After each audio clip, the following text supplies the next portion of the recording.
సంవత్సరాల తరబడి ఎన్ని మందులు వాడినా మీ మోకాల నొప్పులు తగ్గట్లేదా? ప్రాణ పెయిన్ క్లినిక్ లో అత్యాధునిక చికిత్స. తెలంగాణలో కేసీఆర్ ఏది కోరుకోలేదో ఇప్పుడు అదే జరుగుతోందా? రాష్ట్ర విభజన జరిగిన తర్వాత 10 ఏళ్ల పాటు హైదరాబాద్ ఉమ్మడి రాజధానిగా కొనసాగింది. కానీ తొలి 2 ఏళ్లలోనే అప్పటి ముఖ్యమంత్రి చంద్రబాబు హైదరాబాద్ని ఖాళీ చేసి వెళ్లారు. ఏకంగా రాజధాని అమరావతి నిర్మాణానికి పునాదిరాలు వేశారు.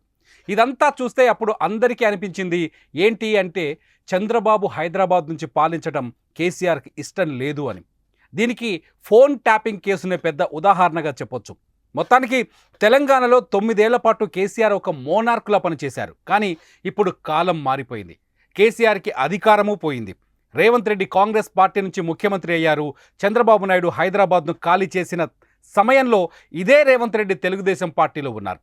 ఆ సమయంలో ఇటు రేవంత్ రెడ్డిని అటు చంద్రబాబు నాయుడిని ఇరికించే ప్రయత్నం చేశారు కేసీఆర్. కట్ చేస్తే కేసీఆర్ ఎవరిని ఇరికించాలి అనుకున్నారో వాళ్ళే ఇప్పుడు ముఖ్యమంత్రులుగా మళ్ళీ హైదరాబాదులో కలుసుకుంటున్నారు. కొందరైతే ఈ ఇద్దరిని గురు శిష్యులు అంటున్నారు. చంద్రబాబు గురువైతే రేవంత్ శిష్యుడు. ఈ భేటీ మామూలు భేటీ కాదు అంటున్నారు. 2 రాష్ట్రాల మధ్య ఉన్న స్నేహ సంబంధాలకు ఈ భేటీ నిదర్శనం. 2 రాష్ట్రాలను పాలించే ఇద్దరు ముఖ్యమంత్రుల గురుశిష్య బంధానికి ఈ భేటీ నిదర్శనం.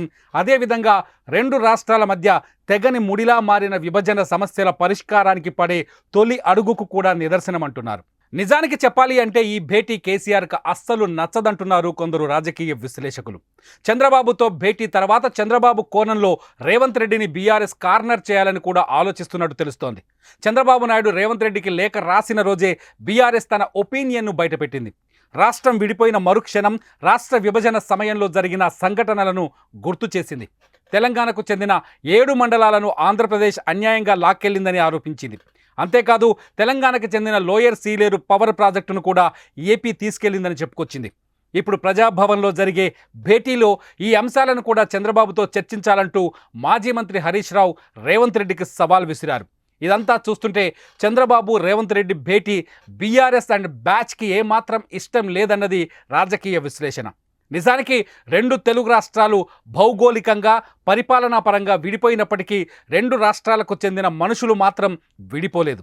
బంధాలు, బంధుత్వాలు, స్నేహాలు, ప్రేమలు, వ్యాపారాలు, ఆర్థిక లావాదేవీలు కొనసాగుతూనే ఉన్నాయి. హైదరాబాద్ అమీన్పూర్లో వెంచర్ వేసిన వాళ్ళు అమరావతిలో కూడా వెంచర్లు వేశారు. అమలాపురంలో నివాసం ఉండే వాళ్ళు హైదరాబాదులో ఇండ్లు కొంటూనే ఉన్నారు. ఇలాంటి పరిస్థితుల్లో 2 రాష్ట్రాల మధ్య సహృద్భావ వాతావరణం ఏర్పడాలి. 2 రాష్ట్రాల మధ్య విభజన వల్ల ఏర్పడిన వివాదాలు పరిష్కారం అవ్వాలి. 2 రాష్ట్రాలకు చెందిన ఆస్తుల పంపకాలు పూర్తవ్వాలి. 2 రాష్ట్రాల మధ్య స్నేహాలు మరింత పెరగాలి. అందుకే పార్టీలు వేరైనా ఈ ఇద్దరు ముఖ్యమంత్రుల కలయిక 2 రాష్ట్రాలకు ఊహించనంత మేలును చేసి పెడుతుందని అందరూ భావిస్తున్నారు. చూద్దాం ఈ ఇద్దరు ముఖ్యమంత్రుల భేటీ తర్వాత 2 రాష్ట్రాల్లో రాజకీయాలు ఏ విధంగా మారుతాయో. సుమన్ టీవీలో మీ పర్సనల్ అండ్ బిజినెస్ ప్రమోషన్స్ కోసం కింది నెంబర్కి కాంటాక్ట్ చేయండి.